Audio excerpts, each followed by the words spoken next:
కానీ ఈరోజు కనీసం మాకు మనిషిని చూసినట్టు కూడా చూడలేదు, గేట్ల నుండి అనుమతించక కాక ఇక్కడ వచ్చిన వాళ్ళకి ఐడెంటిటీ ప్రూఫ్ ఉన్న వాళ్ళకి మాత్రమే పర్మిషన్, ఐడెంటిటీ ప్రూఫ్ లేని వారికి ఎటువంటి పర్మిషన్ లేదని చెప్పడం ఇది చాలా విడ్డూరం అండి. చాలా సందర్భాల్లో 5 సంవత్సరాల తర్వాత ఖచ్చితంగా కొత్త ప్రభుత్వం రావాల్సిందే. ఏదైతే ప్రభుత్వం పరిపాలన బాగుంటే మళ్ళీ కూడా వచ్చే అవకాశాలు ఉన్నాయి. కానీ ఈరోజు మేము పుట్టి ఇదే మొట్టమొదటిసారి చూడడం జరుగుతుంది.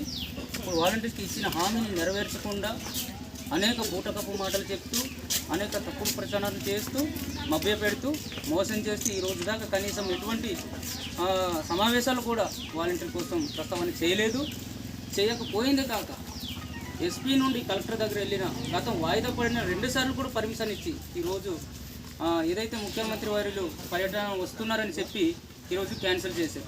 పర్మిషన్ అన్నట్టు మాకు ఇవ్వలేదు.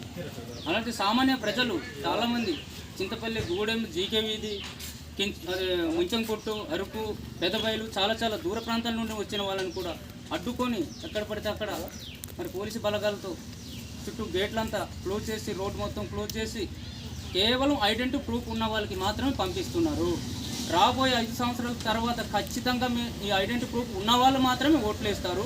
మిగతా వాళ్ళు ఎవరైతే మీరు నిరాకరించారో వారు ఓట్లు వేయడానికి అయితే సిద్ధంగా లేరు అని చెప్పి ఈ సందర్భంగా తెలియజేస్తున్నారు. తక్షణమే వాలంటీర్లు గురించి ప్రస్తావన చేయాలి. చేసే వరకు మేము పోరాడుతూనే ఉంటాం. జై హింద్.